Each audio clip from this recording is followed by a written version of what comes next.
เป็นการเสียเวลาอาตมาภาพก็จะเล่าถึงข้าวอ่าเม็ดข้าวที่ตะกี้ที่อาตมาเล่าให้ฟังนั่นนะ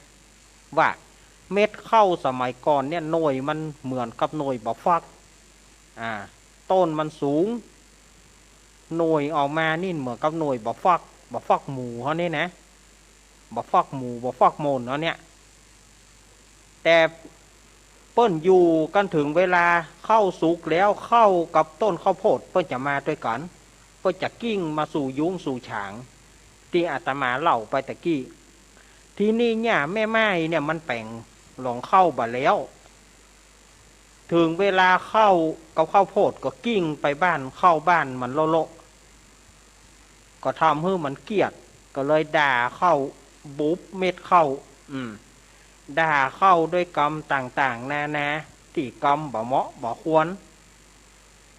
จนเข้าเนี่ยแตกละเอียดที่อาตมาว่าไปตะกี้ทีนี้ก็เข้าก็บอกว่ากูมาสู่กูมาจูมานี่คือสู่บ่เปิงใจบุบกูตีกูด่ากูเปลี่ยนใต้เสื้อใต้ผ้าตอนนี้เป็นต้นไปกูจะยืนต้นอยู่เนี่ยคือสู่ตุกกับการที่จะปลูกกูคือสู่ต้องไถต้องเผือต้องวานเมื่อกูเป็นก้าต้องรักษาเพื่อสู่จะต้องเอาไปปลูกแถมเมื่อเอาไปปลูกแล้วถึงเวลาเมื่อกูสุกเต็มเหลืองเต็มตี้แล้ว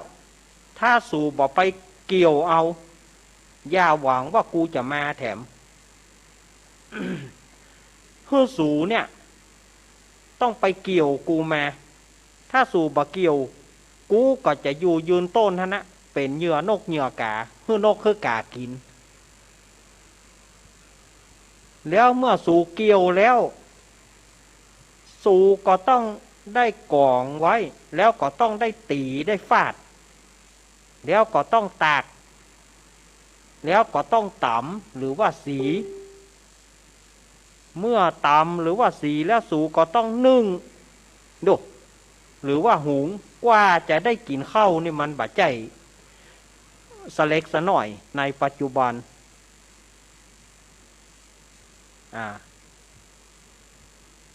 สถาญาติโยมสมัยตะก่อนนี่เขาจะกินข้าวเนอะเปิ้นผ่าออกมาโบะออกมาซอยปุ้นซอยเพเอานึ่งก็ได้กินละ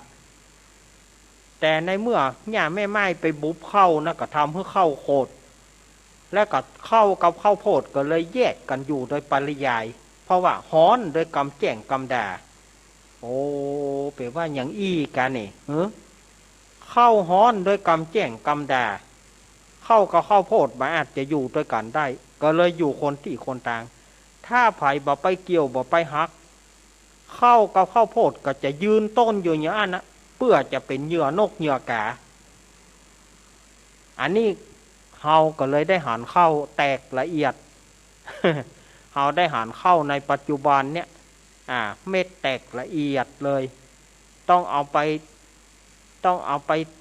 ถ้าไปเข้านึ่งก็ต้องเอาไป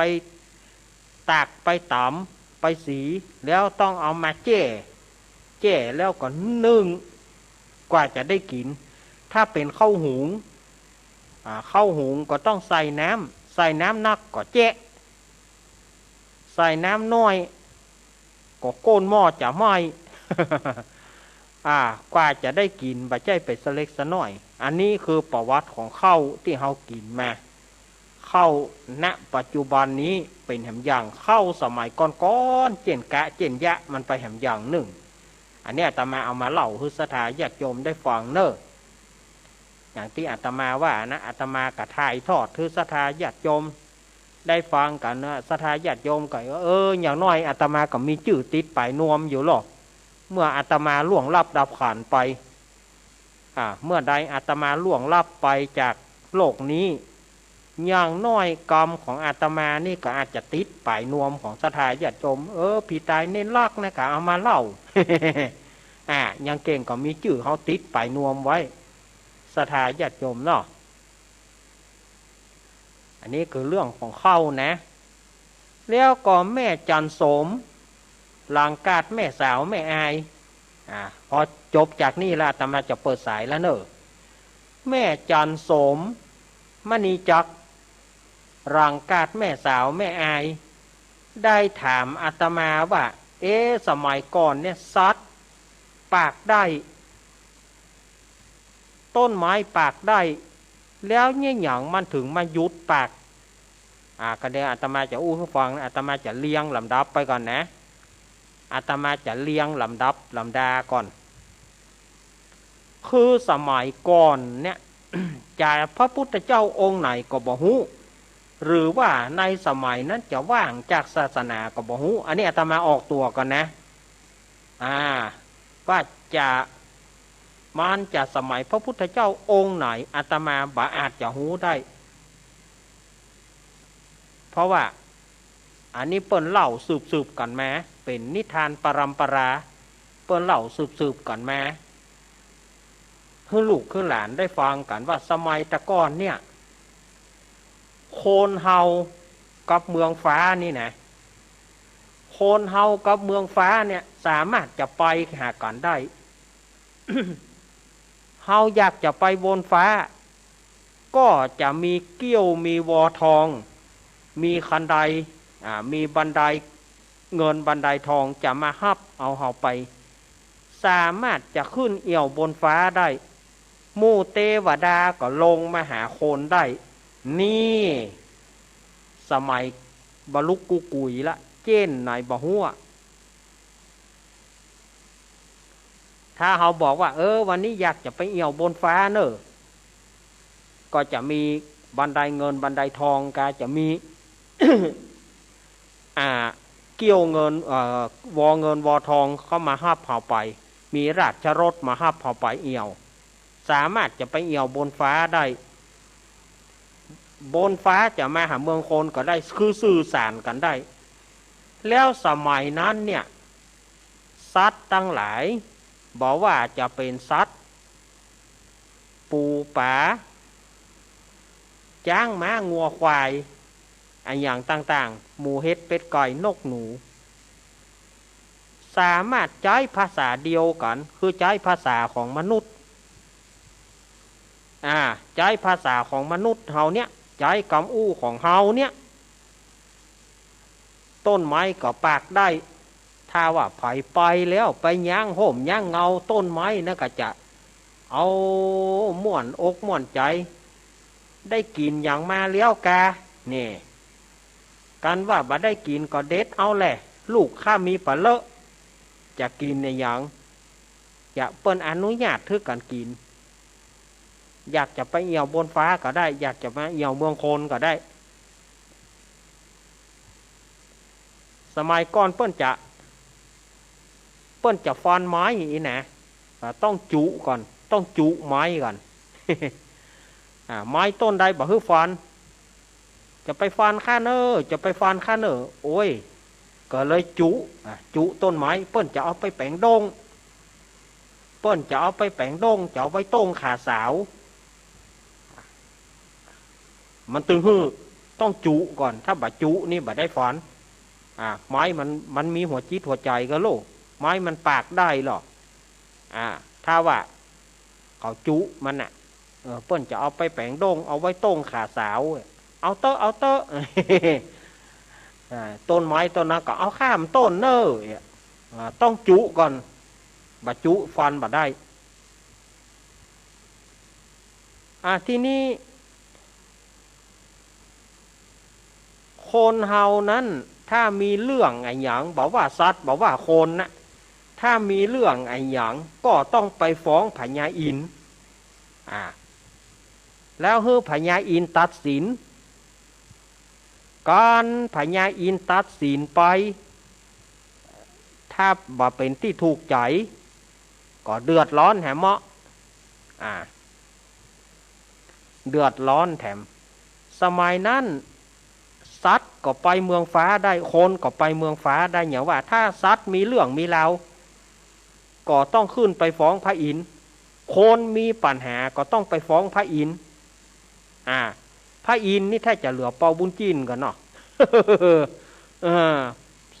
พระอินทร์ในสมัยนั้นถ้าจะเหลือเปาบุญจีนกันนะไผมีเรื่องอะไรอย่างต้องไปขึ้นไปบนจันฟ้าไปร้องพญาอินทร์แล้วให้พญาอินทร์ตัดสินอย่างกรณีที่อาตมาจะเล่าต่อไปว่าเนี่ยอย่างต้นไม้แล้วก็สัตว์ทั้งหลายถึงบ่ได้ปากถึงบ่ได้อู้ภาษาคนเฮามันก็มีที่มาที่ไปเหมือนกันมีที่มาที่ไปจะใดมันมีที่มาที่ไปเนี่ยคือจ้างเป็นเหตุจ้างเป็นเหตุคือจ้างเป็นเหตุเนี่ยหยังมันเป็นเหตุอันหยัง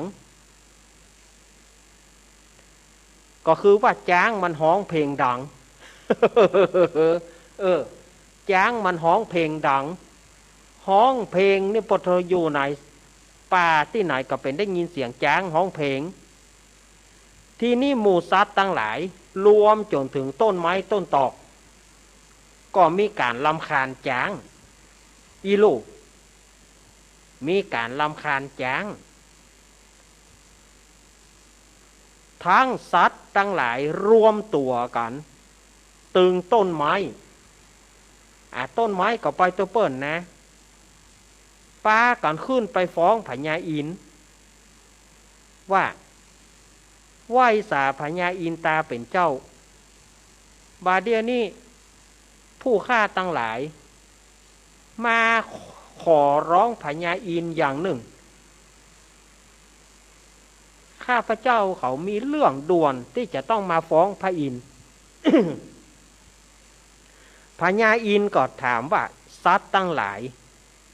สู่เขาเนี่ยหยังมีปัญหาอะไรหยังมีปัญหาอะไรหยังมีเรื่องอะไรหยังต้องมาฟ้องมาฟ้องมาร้องเฮามาร้องตุกเฮามาตีกองห้องตุกตึงวันนี่นะข้าเขารำคาญจังมันฮ้องเพลงเสียงดังก็จ้างมันหยังมันจะฮ้องเพลงเสียงมันจะเหลือไมโครโฟนก็จ้างมันหยังจะไปยุ่งกับมันเนี่ยหยังน่ะรำคาญจังมันฮ้องเพลงอยู่ตลอดเวลามันเป็นที่น่ารำคาญขอพระอินทร์ขอพญาอินทร์เนี่ยบังคับบ่ฮื้อจ้างบ่ฮื้อจ้างได้ภาษาเฮาฮื้อจ้างใจภาษาเฉพาะเขาขอพระอินทร์ช่วยพิจารณากำเตอะแน่อันเนี้ยคือสัตว์ตั้งหลายมันก็เสาะหาเรื่องนะเขาจิก็ปล่อยมันนะแทนที่ก็อย่าได้ใจภาษาเดียวกันนั่นนะกลับไปว่าไปฟ้องพระอินทร์เรื่องของจ้างฮ้องเพลงดังโอ้ยกระจังมันหยังฮอทีนี้พระอินทร์ก็เลยฮ้องจ้างฮื้อวิสุกรรมไปฮ้องเอาจ้างมาตัวหนึ่งฮ้องจ้างมาเจือกหนึ่งจ้างก็ขึ้นมาเฝ้าพระอินทร์ไหว้สาพญาอินตาเป็นเจ้าเนี่ยฮ้องเฮามาเนี่ยหยังจ้างสัตว์ตั้งหลายปากันมาฟ้องเฮาว่าเจ้าฮ้องเพลงดังเป็นความจริงก็ความจริงก็เฮาฮ้องเพลงจะไปเดือดร้อนไผดูจ้างก็ว่า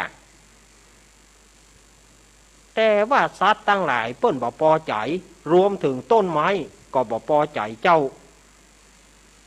ก็มาหาเฮาว่าขอให้เฮาเนี่ยบังคับให้เจ้าเนี่ยใช้ภาษาของเจ้าแล้วก็เลิกฮ้องเพลงแล้วก็ใช้ภาษาของเจ้าบ่ต้องมาใช้ภาษาเดียวกันจะได้ก็โดยบ่ใช้ภาษามนุษย์จะได้ก็จ้างบอกโหเรื่องอย่างสัตว์ตึงหมู่ต้นไม้ตึงหมู่มาห้ามข้าบ่ฮื้อปากตัวเดียวข้าบ่ยอมข้าบ่ยอมเรื่องอย่าง อยู่ๆจะมาห้ามบ่ฮื้อฆ่าปาก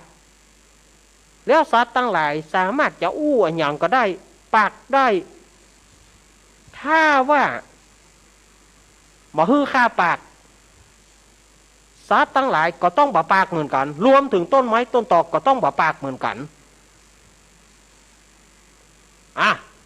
เอาอย่างนี้ข้าบ่ได้ปากสัตว์ทั้งหลายรวมถึงต้นไม้ก็บ่ได้ปากเหมือนกันนะคนตึงหลวงตึงหลายไม่เว้นข้าขู่ตัวเดียวข้าบ่ยอมเอกะเกิดการพิพาทกันขึ้นสถาญาติโยมระหว่างสัตว์ทั้งหลายต้นไม้ทั้งหลายสัตว์ทั้งหลายก็สู้ห้องเพลงดังก็เรื่องของข้านี่ข้าจะห้องดังอย่าได้ก็มันเป็นเรื่องของข้ามันเป็นปากของข้ามันเจ้าปากสู่แม่ไม่มีปัญหาอย่างมีอะไรเปล่านี่ก็ตั้งแต่นี้ไปต้นไปก็ห้ามเจ้าปากตัวเดียวไปห้ามข้าตัวเดียวได้ใดในเมื่อข้าบ่ปากข้าบ่ได้ปากสู่เขาก็บ่ได้ปากเหมือนกันหมดเอาแล้วยึงยังกันละสถาญาติโยมเกิดข้อพิพาทกันทะเลาะเถียงกันบนจันฟ้าเหมือนจะปีนพระอินทร์ก็เลยบอกว่าเอาอย่างอีนับตั้งแต่บัดนี้เป็นต้นไปสัตว์ทั้งหลายใช้ภาษาไผ่ภาษามันถ้าตามที่ข้าจะตัดสินว่าฮื้อจ้างบ่ปากตัวเดียวมันก็คงเป็นไปบ่ได้ใจบ่ฮื้อข้าปากตัวเดียวข้าบ่ยอมในเมื่อข้าบ่ได้ปากสัตว์ทั้งหลายใช้ภาษาไผ่ภาษามันพระอินทร์ก็เลยตัดสินฮื้อสัตว์ทั้งหลายแล้วก็ต้นไม้ทั้งหลายต้นไม้ก็ห้ามอู้แล้วก็สัตว์ทั้งหลายก็ใช้ภาษาไผ่ภาษามันหูเฉพาะไผ่เฉพาะมันตั้งนี้ไปต้นไปพระอินทร์ก็เลยสั่งมาอย่างนี้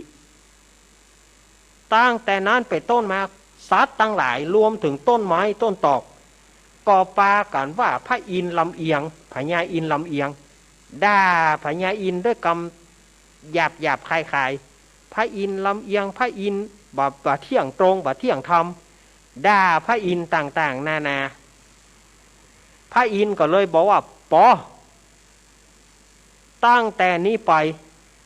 ตายเมื่อใดเพื่อสู่ได้มหาจันฟ้าถ้าสู่บ่ตายอย่าได้หาจันฟ้าข้าจะหูดม่านละข้าจะหูดม่านละตายเมื่อใดสู่ก้อยมาสู่จะได้หาจันฟ้าถ้าสู่บ่ตายสู่บ่ได้หาจันฟ้าตั้งแต่บัดนี้เป็นต้นไป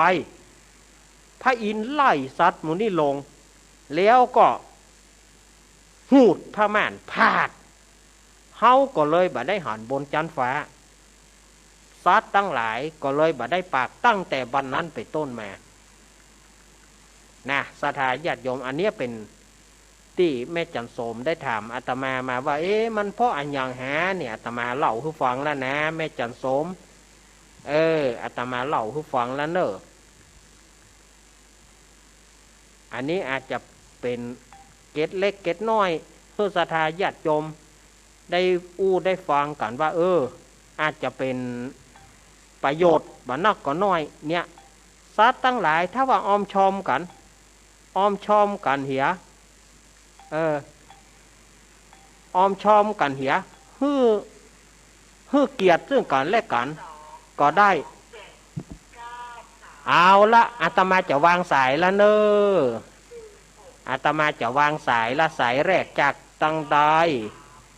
0892140135อันนี้โยมปี้พิสมัยมาสายแรกเจริญปอนเจ้าอนุวัตการเจ้าโอ้โหเข้ามันโหเท่าตับฟักหมูเท่าโบไว้แค่สักเกิงหรือว่าสักกี่ปลามันหนึ่งหรอกหน้ากะโอ้โหเสียดายแม่ไม่ไปแจ้งไปได้ป่ะไปแจ้งไปด่าไปสกรรมป่ะไปบู๊เปิ้นเหี่ยหรอไปบู๊เปิ้นเหี่ยหรอไปแจ้งไปด่าไปบู๊เปิ้นเหี่ยนี้ไปแจ้งไปด่านะแล้วก็มี ต้องต้องขอบคุณแม่อย่างก็แม่จันสมครับที่เป็นถามเรื่องว่าจ้างอย่างซับหรือว่าต้นไม้ปากไปได้นะครับพี่ก็อันนี้พี่ก็ยังไม่รู้เลย เดี๋ยวถ้าอย่าได้เดี๋ยววันพุกเอาไปเล่าแถมกรรมเนาะเนาะดีตั้ง104อ่ะครับเดี๋ยววันพุกเขาเอาไปลืมเลยอยู่เนาะครับวันพุกเขาเอาไปลืมแถมกรรมเจ้าได้เจ้าฉันมาเสือนะเจ้าครับผมขอบคุณโยมพี่พิสมัยเจอตัวเนาะเป็นกำลังใจตัวครับปุ่นไปอาบน้ำปุ่นครับก็เดียวก็มาละขอบคุณเนอะโยมพี่พิสมัยเนอะโอ้ป่นมาสายแรกเลยเนอะอาตมาวางลวดวางสายเนอะ0892140135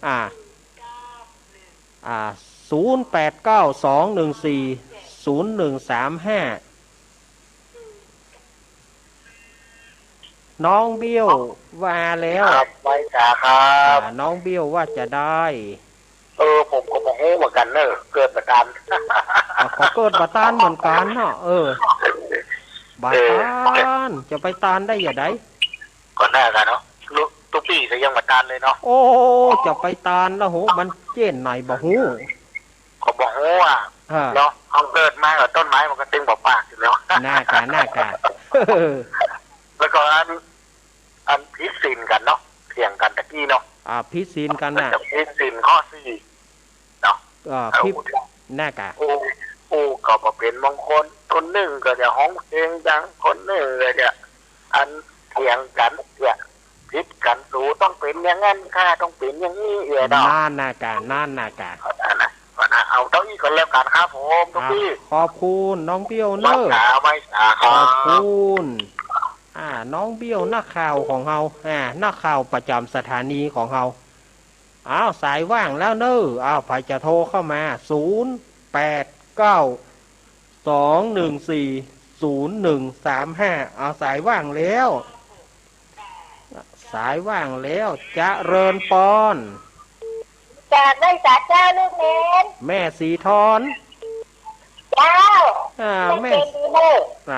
สีทอนว่าจะได้แม่สีทอนจะได้แต่เรื่องบอกการได้ก็ห้องกระเดียวหาต้นไม้ต้นปอกมาตัดสินะนั่นนากาก็ย้อนมันบอกอมชมก่อนย้อนมันต่างคนต่างคัดกันนะกะอันหนึ่งจะเอาอย่างหนึ่งอันหนึ่งจะเอาอย่างหนึ่งเนาะเจไปตังนอกพุ่นเนอร์ก็เดียวก็มาละไปตังนอกกันป้าบอกเจกันเนอร์วันนั้นลืมตอบคำถามเจตอนลืมตอบคำถามเจมาทำมาติ้งมาชนการแล้วไขดูแลแม่ลืมตอบจ้าลูกเนนบอกเจกันเนอร์ครับเจ้าสาธุเจ้าขอบคุณแม่สีทอนครับ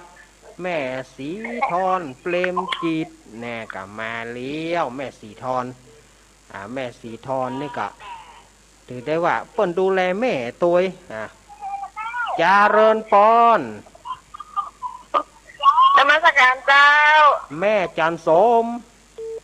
เจ้าโอ้เดี๋ยวเปลี่ยนใจแต่ต้นไม้หมูปากอันสักสิ่งมันหมูปากมันมี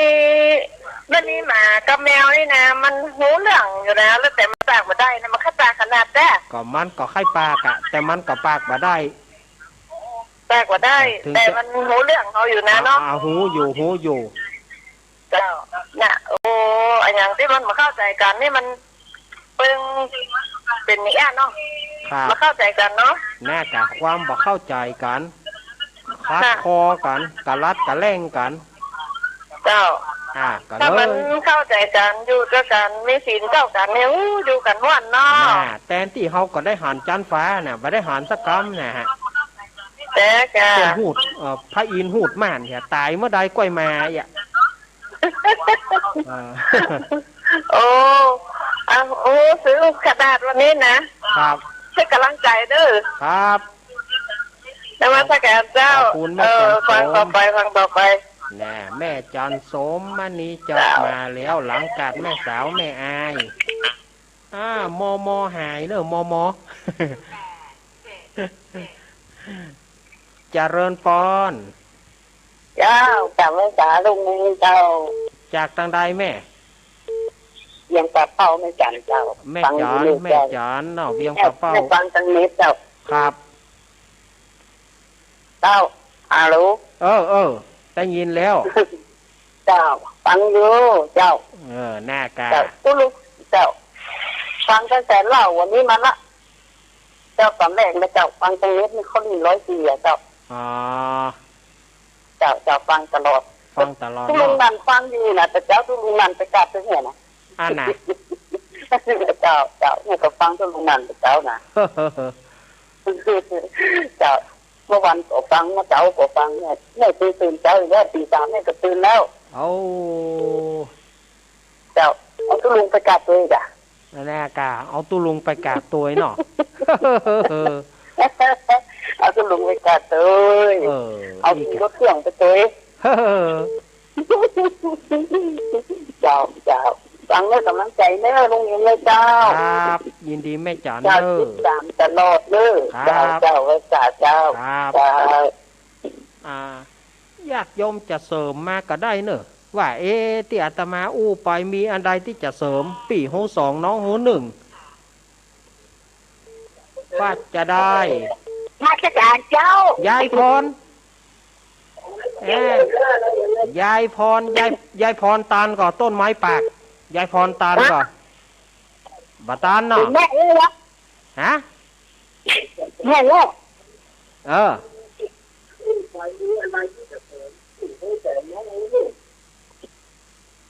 ยายพรตาลก่อต้นไม้ปากแต่ก่อน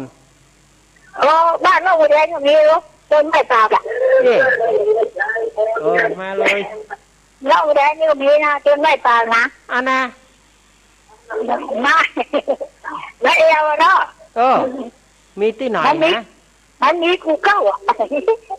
อันนั้นต้นไม้เปิ้นเขียนไว้ล่อแต่ต้นไม้ปากจริงๆน่ะมันบ่มีอ่ะอันนั้นเปิ้นเขียนไว้ล่อ น่าไปเดินไม้ปากหน้า ก็เขาก็ถือว่าไม้ปากแน่เนาะ เอาไปอ่านในกระปากนั่นเลย ยายพรเน็ตนะยายพรนี่เน็ตเมื่อรุนนะแต่มันพูกอยู่ด้วยกันแฮมเนอร์พูกนะคืนมันพูกอยู่ด้วยกันแฮมเนอร์104นะคืนมาพูก เจ้า เอาขอบคุณ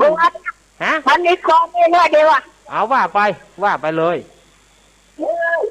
ข้าพระองค์ขอนอบน้อมบูชาแต่องค์สมเด็จพระศาสนาศาสดาผู้ทรงปัญญาและศาสบารมีทรงสง่าด้วยราศีเกิดและมีพระคุณทรงมีพระเมตตาเกื้อหนุนแผ่บุญกำสินให้พ้นภัยพระองค์เป็นอาชีพเฉลิมให้กำเนิดรัตนใจดวงงามองค์แห่งรัตนะมี3และดีงามไปทั่วแผ่นดินองค์พระพุทธศีจะเป็นรู้ชอบดีในพระธรรมชาวพุทธทุกคนจงจดจำช่วยกันแนะนำให้แผ่ไปทุกคนจะเกิดเริ่มใจพระธรรมนำสุขใจสถาพรผู้นะนำเพื่อคำอย่างสอนคือสิทธิบัญชรรอนทุกองค์นวลหมู่ภิกษุสงฆ์ได้ดำรงพระศาสนามาลูกขอก้มกราบบรรดาพุทธศาสนาถาวรแบบอื่น ขอบคุณเนอะยายพรร้องวัวแดงสันกำแพงเชียงใหม่หาว่าก่อนน้อยเดียวเหรอยายพรเจริญปอนจะไม่สาเจ้าฟังอยู่นะเจ้าฟังอยู่เนาะเจ้าแม่สันตาเจ้าแม่สมพัฒน์อยู่ต้นไม้ปากบัดตันได้หันเนาะบัดตันได้หันเกิดเมื่อรูนน่ะแต่ที่มันเข้ามันขนาดเข้าเป็นหน่วยนะเนาะน่ากะเข้าเป็นหน่วย ถ้าบานี้มันกับแขกหน่อเดี๋ยวที่ได้กินข้าวเป็นมวยอย่างแบบฟักอยู่อ่ะหน้ากะบัดเดียวเขาต้องไปใครไปดูก็ไปที่วัดพระธาตุสีจอมตองไปดูเปลือกมันนะเหมือนจะมีแท้เนาะจ้ะเปลือกมันจะมีวัดพระธาตุหริพุนชัยวัดพระธาตุสีจอมตองวัดบ้านปางเปลือกมันถ้าไม่นะวันนี้จะได้โบกินกันอยู่เนาะโอ้ถ้าว่าอ่านมันก็จะได้โบกินกันกะอันนี้กว่าจะได้กินเนี่ยจะหลายอย่างเนาะตั้งวานตั้งปลูกตั้งเกี่ยวตั้งสีเนาะตั้งเกี่ยวทั้งสีเลี้ยวไปบปอก็ต้องมีก๊อบตัวบ่มีก๊อบก็กินไม่ได้เอาไปสีไปสามมานึ่งกินแถมมานึ่งมาหุงแถมปดทอดใจเวลาใจสเล็กสหน่อยเนาะหน้ากะแม่สมพัฒน์เฮ้ยกำลังใจให้ลูกเนนนะเจ้าครับขอบคุณแม่สมพัฒน์เนอะไม่สาเจ้าแม่สมพัฒน์แม่ย่อยสารทรายอาตมาก็ได้ไปตึกหนองบะจับหนองบะจับแล้วก็วัดอย่างก็น่ะนิคมหัวงานเจริญปอนกลับมาสาลูกเนนเจ้าแม่พ่อนป่าเสามาแล้วตอนแรกก็ตัวยายพรนั่นแหละสายรุดเทก่อนเจ้า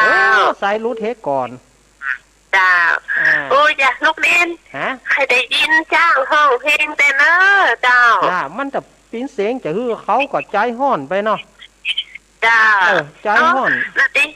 าทีจะปล่อยเปิ้นห้องไปกันเนาะเราจะได้ตันได้ยินนะเจ้าเนาะปล่อยมันปวดตามเลิงตามเล่ามันเนาะเขาไปใจห่อนไปเดิดเลยในสุดก็มันได้อู่สักคุณมันได้อู่สักโตนสักโตใจหงไฟหงมันแต่เจ้าหุ่นตันได้ยินนะเนาะลูกเรียนเนาะครับทำไมน้องนี่เป็นหุ่นตันได้ยินนะน่ากะน่ากะเสียดายแต่เนาะเสียดายแต่จ้าพูกยังติดตามอยู่เนอะเจ้า104เนอะจ้าขอบคุณเนอะกำลังใจลูกเรียนเนอะเจ้าเจ๊ตุ้ยกลับมาสาเจ้าแม่พรป่าเศร้าอุโมงค์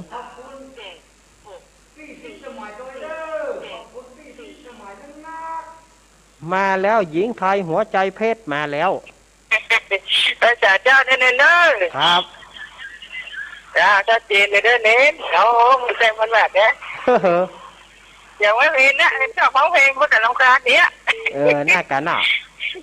นะได้ฝากจุงมูเนาะเอาประมาณได้ฝากจุงมูฟ้าก็ไม่ได้ปล่อยเรื่องของจุงมีเนาะอันนี้เนาะบนฟ้าก็ไม่ได้ไปเหี่ยว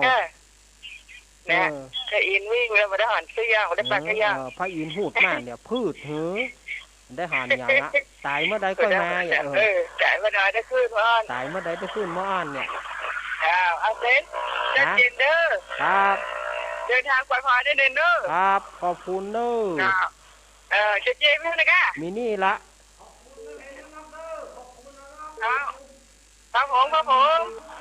จุดดีเด้อเอาจ่าได้เล่นเด้อครับจ่าเจ้านี่ค่ะมาแล้วเนอะลายขนุนไทยมากาดเจริญปอนเจ้ากับภาษาด้านเน้นโอ้โหแม่อุ้ยสุกเกี้ยวมือโปรมาแล้วมือโปรมาแล้วจำได้แล้วเนาะกดปุ๊บติดป้าปะฮิตาชิจ้าติดตามอยู่เด้อติดตามอยู่เนาะแม่สุกเกี้ยวได้หานก็เข้าไปหน่วยได้หานก็แม่สุกเกี้ยวได้หานก็เข้าไปหน่วยมาได้หานเจ้ามาได้หานเหมือนกันนะเนาะเจ้ามาได้หานเผื่อได้หานก็มันเป็นอี้แล้วเนาะที่ตุลุงว่าแต่ว่าไปเอาปืนขี้งัวขี้ควายนั้นจีหลอบมันได้หอนกะขี้หลอบนี่หาว่าอ่านกะขี้หลอบนี่มันเฮาจินตานได้กินกันอยู่ลูกบ้านเฮาเพิ่นฮ้องว่าจีหลอบอย่างเนาะขี้หลอบบางทีก็ของห้องแมงซีบางทีก็ห้องขี้หลอบ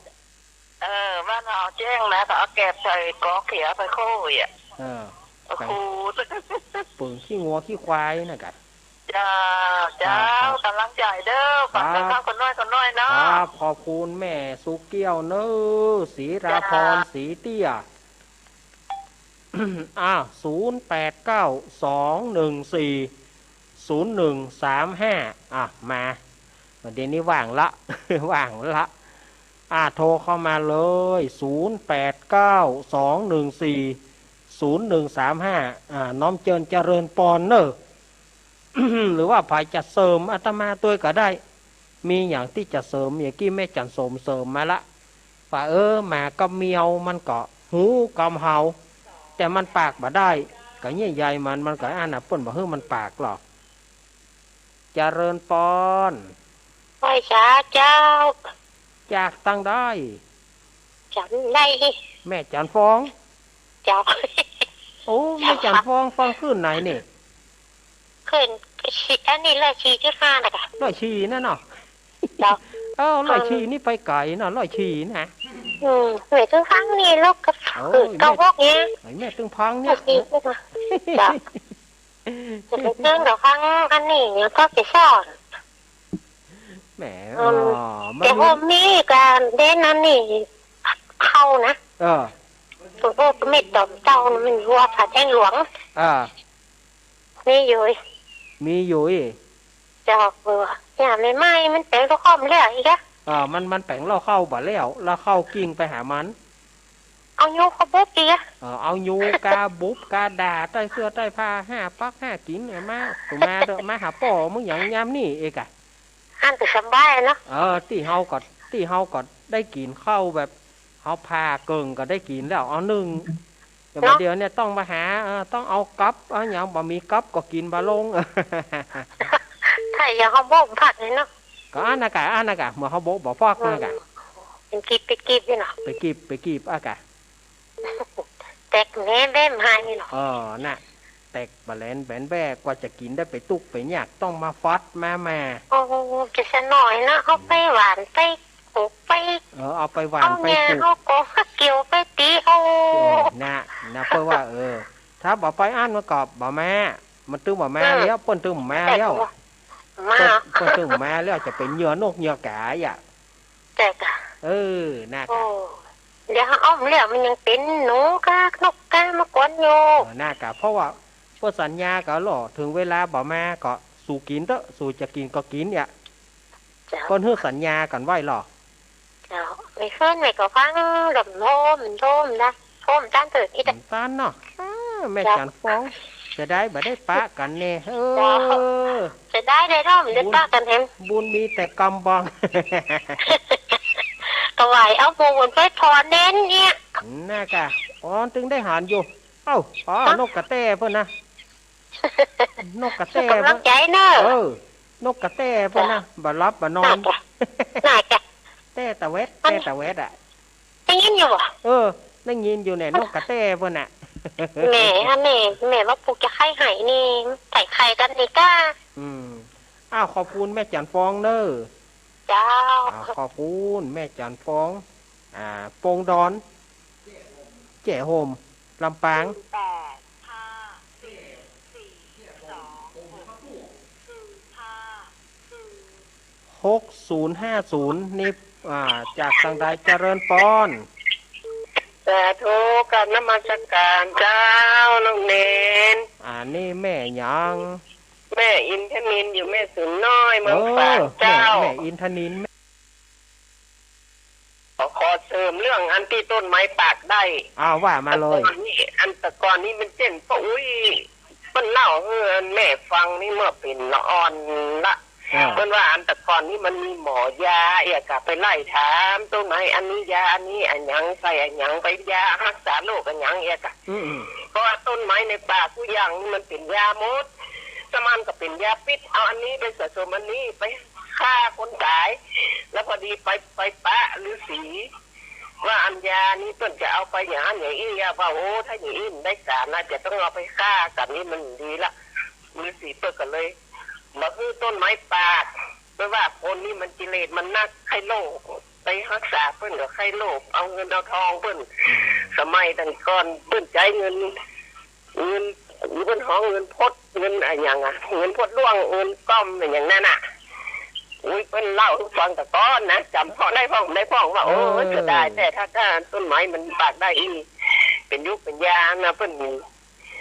เอามายาคนเนี่ยจ้ะร้านที่มันเป็นยาพิษก็ไปผสมกันอย่างอันนี้อ่ะหรือสีเพิ่นก็ไปป้าหรือสีเพิ่นเลยสีเพิ่นว่าหรือสีเพิ่นเลยห้ามต้นไม้ปากจนไว้อันนี้แหมตำราหนึ่งเนาะอันนี้แหมตำราหนึ่งอันนานอย่างซัดอย่างจริงอย่างนี้อ่ะแต่บ่คือปากละเพราะว่าเอาเชี่ยวข้านี่ไปใส่ส่งผลใส่อย่างอันนี้มันก็มีมาจนถึงมาเดียวเนี่ยที่เขาว่าเนี่ยมันก็ถ้าจะมีแต่นะเนาะท่านเนาะอันนี้เหรออันนี้ก็แหมอย่างหนึ่งเนาะอันนี้ก็แถมตำราซิต่างกูอาจารย์ต่างวัดเชี่ยวหูอย่าไปผลรักษาอันนี้ใช้กระถางนั้นอย่างอันอย่างนี้ที่เป็นสอนเนี่ยอันนี้เป็นเลยไม่ปากละเพราะว่าเขาก็จะไปฆ่าเอาซัดแล้วจะไปเอาต้นไม้นั้นไปเป็นยาฆ่าคนอันที่รักษาคนได้ก็ดีแต่ความโลภของคนน่ะมันเลยทำลายโลกเนี่ยทำลายอันนี้ก็มาทำลายหนึ่งเนาะกิเลสคนมันนักเนี่ยเป็นแบบนี้ปากละเป็นแบบนี้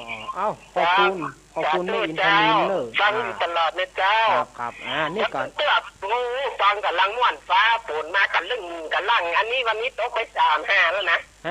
ก็แดดละตกยังวันนี้2 วันเนี่ยตกยังเนี่ยมันจะมีแดดเหมาะก็ได้ใส่ตกมาเนี่ย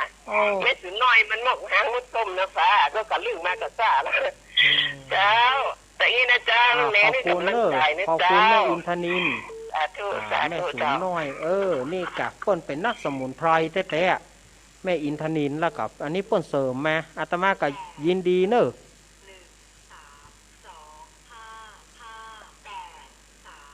5583นี่จากตังดอยเจริญปอน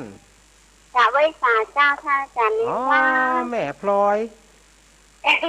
แม่พลอยเจ้า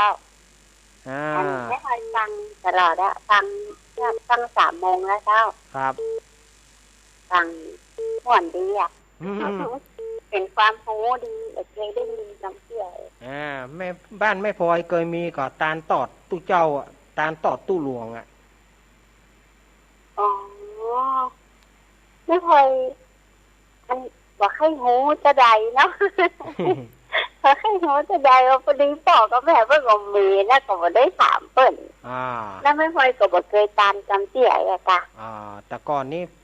เปิ้นจะมีหรอตู้หลวงเจ้าวาดบ่อยู่แล้วใครไปเป็นพี่นานพ่องใครย้ายวอดพ่องไงนะอย่างที่อาตมาอู้ไปตะเกียน่ะเจ้านั่นน่ะ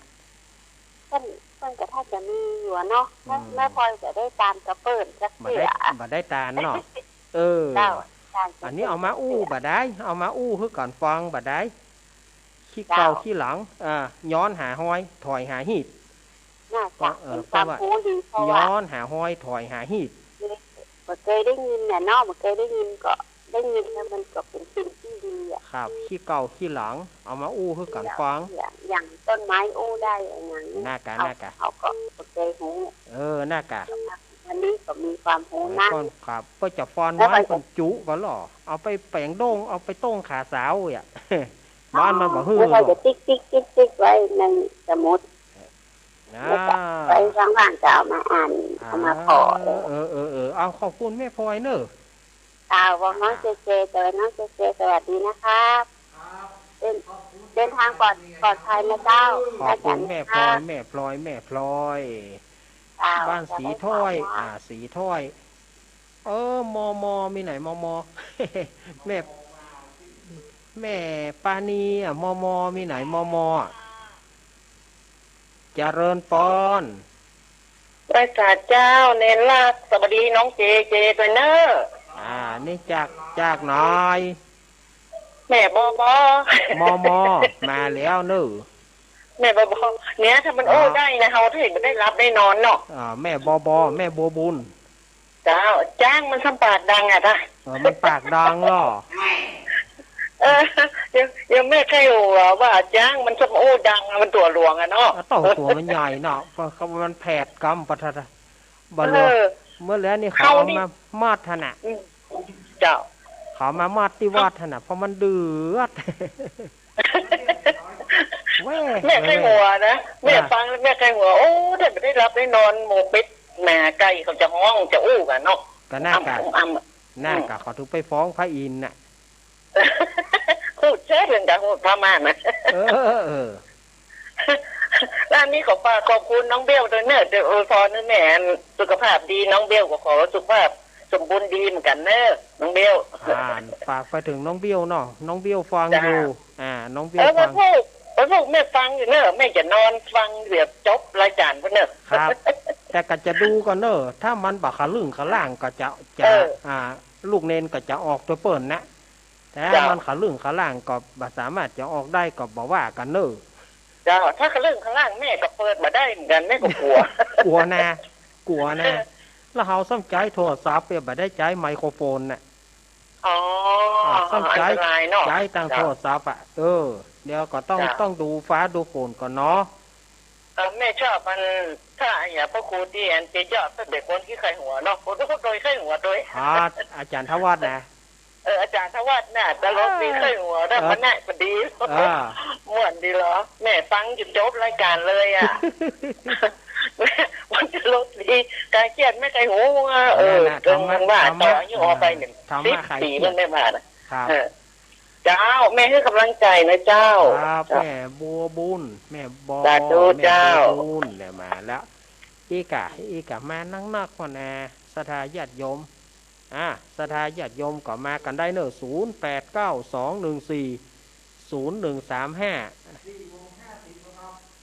มาแถมฮับได้แถมประมาณ 2-3 สายมีก็มีก็โทรเข้ามาเนอะ0892140135สายว่างแล้วนะเนี่ยทีแรกนี่ฮับป้อมตาลน่ะศรัทธาญาติโยมเอาเข้าเอาเลี้ยวการกันเลี้ยวการบ่มีแล้วบ่มีแต่บ่มีอาตมาจะอู้ไปสาระไปแล้วก็อาตมาลวด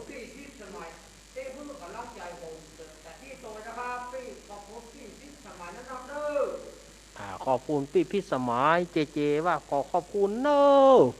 ที่อวยพรให้ผมแต่กี้เปิ้นฝากอวยพรมาฝากเจปดเจ้า6473จากต่างดาวเจริญปอนมาลีลูกเนี้ยมาหาลูกเนี้ยอันนี้พ่อบุญมีครับพ่อบุญมีพ่อบุญมีเยอะฟังลูกเนี้ยอยู่ฟังอยู่เนาะเขาฟังขอบคุณพ่อบุญมีวันนี้ไปกำลังใจเนาะพ่อมีเนาะเป็นกำลังใจลูกนี้ไม่ใจเจตัวเยอะกับไม่จ๋า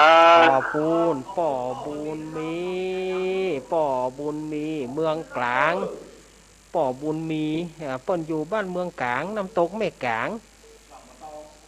จอมตองน้ำตกแม่กลางยังมีสัมปตองช่อหาแหละไปช่อหาไปตอนป้านี่ป้าจะฮื้อปอนเนาะป้าฮื้อเลยปอนงั้นไปช่อหาสัมปตองไปช่อหาน้ำตกแม่กลางเด็กเจริญปอนวัชชาน้องจานจากตั้งได้ปางโง่ครับเชียงดาวเนาะตุ๊กกิจที่เคยเขาออกรายการสำนักใครเครียดนมัสการครับผมจะเป็นพรครับผม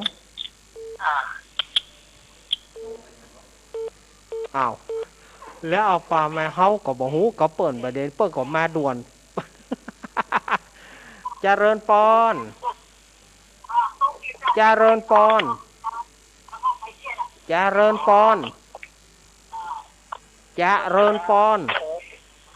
ยายพรแน่ๆล่ะยายพรหั่นไปคุยอ่ะเนี่ยเฮ้ยเจ้าเฮ้ยไปโคนอย่างหูขาลงโคงคางแหมสายเดียวเดี๋ยวอาตมาจะปิดละแหมสายเดียวเนอะสถานญาติโยมเอาไผ่มาปิดเพื่ออาตมา อาตมาขอแหมสายเดียวเนอสายเดียวมีก่อแล้วคืนวันพุกนั้นก็สถาญาติโยมก็ฟังอาตมาตัง104เนาะ3 ทุ่มเสาร์อาทิตย์3 ทุ่มถึงเที่ยงคืนรายการธรรมะคลายเครียดก็จะมีอาตมาเข้าแจมตัวเป็นเขาเรียกว่าอย่างเป็นแค่ขับเจิญอาตมาภาพจะเป็นจาเริญปอนเอาสายสุดท้ายเจ้าแม่สาเจ้าลูกเนนจากตังใดจากยายแดงดอกตะล่อมที่บ้านน้องปิ่นน้องไม้โอ้ยายแดงดอกตะล่อมทำไมใครเขียนนะก็ครับก็หาได้เบอร์นี่ก็หาได้เบอร์ก็หาได้เบอร์นี่เนาะกูเตือบมาได้กระป่นสกรรมกูเตือบมาอีไปขายครัวเจ้ามาเดียวลูกหลานมันคือไปขายเฮอยู่บ้านก็เท่าแล้วเนาะอยู่บ้านนี่เนาะยังบัดเท่าตัวรู้แข็งแรงอยู่โอ้พอจะ80แล้วเจ้าพอจะ80แล้วไม่บอกไม่รู้นะเนี่ยฟังเสียงนี่นุ่มๆอยู่นี่ฟังเสียงนุ่มอยู่นะไปฟังเสียงกันว่านั้นที่ไปปะกันก็ยังนุ่มอยู่นี่แน่คุณนะที่ปะบ้านน้องใหม่เนี่ยนะเจ้าที่พระป่านั่นนะก็น่ากะโอ้ไม่ไม่เป็นไรแก่แค่ไหนก็มีไฟอยู่พ่อครูสุรพลว่าได้พ่อครูสุรพลว่าเพลงนี้ขอมอบให้ผู้ที่ไม่ยอมแก่ทั้งหลายพ่อครูถือว่าเปิ้ลบอกแก่ตลอดได้เบอร์แล้วเนี่ยก็นี้จะโทรหาบ่อยๆเริงๆแล้วแน่ครับขอบคุณแม่แดงเนออุ้ยแดงเนอครับขอบคุณเอาละสถาญาติโยมเผยเวลาอาตมาหมดเพียงเต้าอี้อาตมาก็ต้องดำเนินลารายการจากสถาญาติโยมไปก่อนเอาไว้วันต่อไปอาตมาก็ขอบคุณท่านอาจารย์วิสุวัฒน์วรกิจโจแล้วก็ครูบาอาจารย์ทุกท่านทุกสถานีเนอะที่เอื้อเฟื้อเวลาให้กับอาตมาภาพกรรมใดอาตมาภาพอู้ไปมันบ่ม่วนบ่งานอาตมาก็ขอสุมาอภัยเนอะกรรมใดที่อาตมาอู้ไปแล้วมันบ่ถูกหูสุมาอภัยกรรมใดที่มันดีก็เอาไปสืบลูกสืบหลานเตอะวันพรุ่งนี้ก้อยปะกันตั้ง104.50ธรรมะคลายเครียดโดยทีมงานของโยมปี่พิสมัยท่านอาจารย์ทวัฒน์ท่านอาจารย์สมัครพี่นานขมูลแล้วก็ทีมงานทุกท่านวันพุธนี้ก็ปะกัน3 ทุ่มถึงเที่ยงคืนเสาร์อาทิตย์วันนี้อาตมานำรายการอำลาสถาญาติโยมไปก่อนอยู่ดีกินหวานต้านต้อมปนจากโควิด19ปนจากโรคภัยไข้เจ็บเหมือนกันจุปูจุโคนเนอร์อายุวันโนชุข